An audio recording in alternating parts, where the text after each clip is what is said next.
Tumekuwa tukisikia mara nyingi viongozi wa jadi wakisimama imara kulinda mila na desturi walizorithi kutoka kwa mababu zao. Wao ndio huwa walinzi wa utamaduni, wasuluhishi wa migogoro na sauti ya mwisho katika jamii zao. Ndio maana karibu kila mtu aliamini kwa kiongozi wa jadi hawezi kupingana na mila zilizokita mizizi kwa vizazi vingi. Lakini nchini Malawi kulitokea mwanamke mmoja aliyefanya jambo ambalo hakuna alilitarajia. Badala ya kulinda mila hizo, aliamua kuzipinga. Badala ya kusimamia ndoa za utotoni, alianza kuzivunja moja baada ya nyingine. Uamuzi wake uliwakasirisha wengi, lakini uliokoa maisha ya maelfu ya watoto.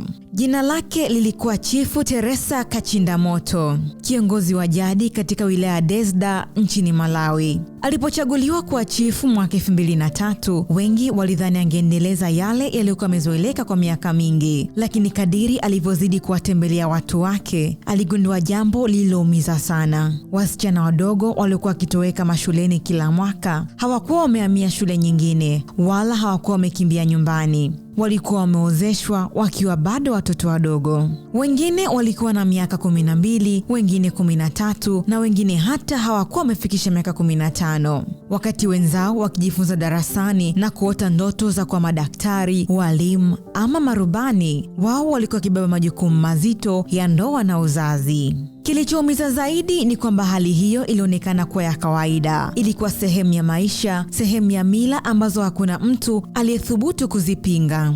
Lakini Teresa hakuweza kukubali hilo. Alikusanya wazee wa mila, viongozi wa dini na machifu wenzake. Kisha akatoa tamko ambalo liliwashtua wengi. Aliwaambia wazi kwa mtoto hastahili kuwa mke, bali anapaswa kuwa darasani. Kauli hiyo iliwagawa watu. Wapo waliompongeza kwa ujasiri wake, lakini wengi walimshutumu kwa kuvunja desturi za mababu zao. Kwa mara ya kwanza kiongozi wa jadi alikuwa amesimama hadharani kupinga jambo ambalo kwa muda mrefu lilikuwa likihesabiwa kama sehemu ya utamaduni.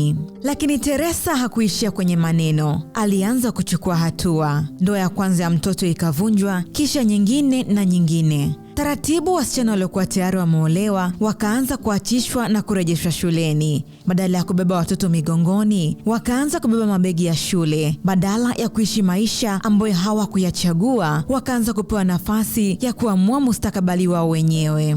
Kadiri walivyozidi kufuta ndoa hizo, ndivyo upinzani ulivyozidi kuongezeka. Baadhi ya wazazi walidai anaharibu mila. Wengine walisema anataka kuingiza tamaduni za kigeni, lakini hakurudi nyuma. Aliamini kuwa hakuna mila inayoweza kuwa muhimu kuliko maisha na ndoto za mtoto. Kisha akafanya jambo ambalo halikutarajiwa hata kidogo. Aliwavua madaraka baadhi ya machifu waliokuwa wanaendelea kuruhusu ndoa za utotoni katika maeneo yao. Kwa wengi huo ulikuwa uamuzi wa kishujaa, lakini pia wa hatari. Hakuwachukulia kama viongozi waliostahili kuheshimiwa ikiwa walikuwa wanashindwa kuwalinda watoto waliokuwa chini ya mamlaka yao. Ujumbe wake ulikuwa mmoja tu: uongozi una maana pale unapolinda watu, si pale unapolinda desturi zinazowadhuru. Miaka ilivyopita, matokeo yakaanza kuonekana. Wasichana waliokuwa wamekatishwa masomo wakarudi darasani. Wengine walifaulu, wakahitimu na kujenga maisha mapya. Ndoto ambazo zilionekana zimekufa zikaanza kuishi tena.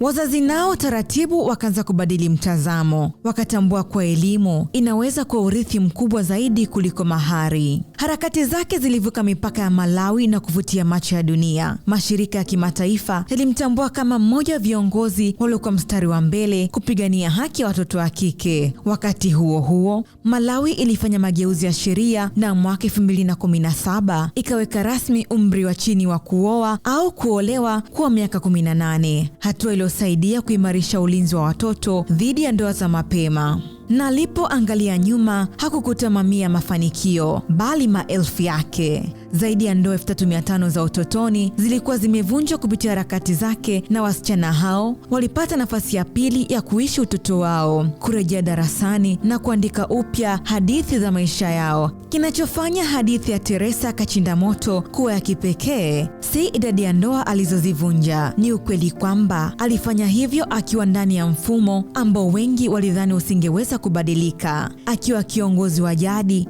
alichagua kulinda watoto badala ya kulinda mila zilizokuwa zikiwaumiza. Na pengine hilo ndilo somo kubwa zaidi, kwamba mila na desturi zinapaswa kuhifadhi utambulisho wa jamii, lakini hazipaswi kamwe kwa sababu ya kuwapokonya watoto ndoto, elimu na maisha yao ya baadaye. Mimi ni Consolata Chaliga wa Ayo TV.